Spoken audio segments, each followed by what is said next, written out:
ലോകം കാത്തിരിക്കുന്ന അമേരിക്കയുടെ ആഗോള തീരുവ പ്രഖ്യാപനത്തിന് ഇനി മണിക്കൂറുകൾ മാത്രം. ഇന്ത്യൻ സമയം വ്യാഴാഴ്ച പുലർച്ചെ 1:30-ക്കാണ് വൈറ്റ് ഹൌസിൽ അമേരിക്കൻ പ്രസിഡന്റ് ഡൊണാൾഡ് ട്രംപിന്റെ പ്രഖ്യാപനം നടക്കുക.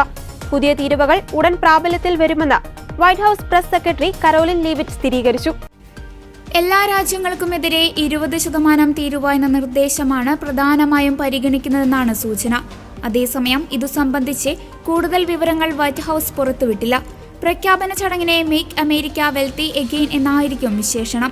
$6 ട്രില്യൺ അധിക വരുമാനം അമേരിക്കയ്ക്ക് ലഭിക്കുമെന്നാണ് വൈറ്റ് ഹൌസ് പറയുന്നത്. പ്രഖ്യാപനത്തിന് തൊട്ടുമുമ്പ് ഇസ്രായേൽ US ഉൽപ്പന്നങ്ങൾക്കുള്ള എല്ലാ തീരുവകളും പിൻവലിക്കുമെന്ന് അറിയിച്ചു. തങ്ങളുടെ ഏറ്റവും അടുത്ത സഖ്യകക്ഷിയും പ്രധാനപ്പെട്ട വ്യാപാര പങ്കാളിയുമായ അമേരിക്കയെ പിന്തുണയ്ക്കുന്നതിനാലാണ് ഇത്തരമൊരു തീരുമാനമെന്ന് പ്രധാനമന്ത്രി ബെഞ്ചമിൻ നെതന്യാഹു, ധനമന്ത്രി ബെസലേൽ സ്മോട്രിച്ച്, സാമ്പത്തിക വ്യവസായ മന്ത്രി MK നിർ ബർക്കത്ത് എന്നിവർ സംയുക്ത പ്രസ്താവനയിൽ പറഞ്ഞു. അതേസമയം താരിഫുകൾ വരുന്നതിൽ അമേരിക്കയിൽ മാത്രമല്ല ആഗോളതലത്തിൽ നിക്ഷേപകരും വ്യവസായികളും ആശങ്കയിലാണ്.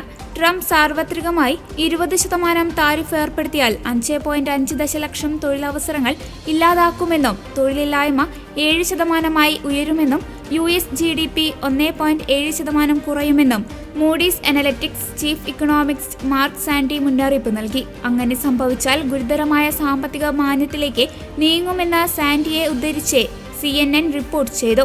ട്രംപിന്റെ നികുതി ചുമത്തലിനെതിരെ കനേഡിയൻ പ്രധാനമന്ത്രി മാർക്ക് കാർണി തിരിച്ചടി നൽകുമെന്ന് പറഞ്ഞിരുന്നു. ചൈനയടക്കമുള്ള രാജ്യങ്ങളും അമേരിക്കൻ തീരുമാനത്തിനെതിരെ രംഗത്തെത്തിയിരുന്നു. താരിഫ് ഒഴിവാക്കാനുള്ള പ്രതീക്ഷയിൽ US-മായി ചർച്ച തുടരുമെന്നാണ് ഇന്ത്യൻ സർക്കാരിന്റെ നയം. അതേസമയം US ഉൽപ്പന്നങ്ങൾക്കുള്ള ഇറക്കുമതി തീരുവ ഇന്ത്യ ഗണ്യമായി കുറയ്ക്കാൻ പോകുന്നെന്നാണ് താൻ അറിഞ്ഞതെന്ന് പ്രസിഡന്റ് ഡൊണാൾഡ് ട്രംപ് പറഞ്ഞിരുന്നു. അവർ എന്തുകൊണ്ട് ഇത് നേരത്തെ ചെയ്തില്ലെന്നും ട്രംപ് ചോദിച്ചു. US-ന്റെ പകരച്ചുങ്കം രാജ്യങ്ങളെ ചൈനയ്ക്കൊപ്പം ചേരാൻ നിർബന്ധിതരാക്കുമോ എന്ന് ചോദിച്ചപ്പോൾ തനിക്ക് അത്തരം ആശങ്കയില്ലെന്ന് ട്രംപ് പറഞ്ഞു. US-ന് മേൽ വർഷങ്ങളായി നീതിപൂർവമല്ലാത്ത തീരുവ ചുമത്തുന്ന പല രാജ്യങ്ങളും അത് കുറയ്ക്കാൻ തയ്യാറാകുമെന്നും അദ്ദേഹം പറഞ്ഞു.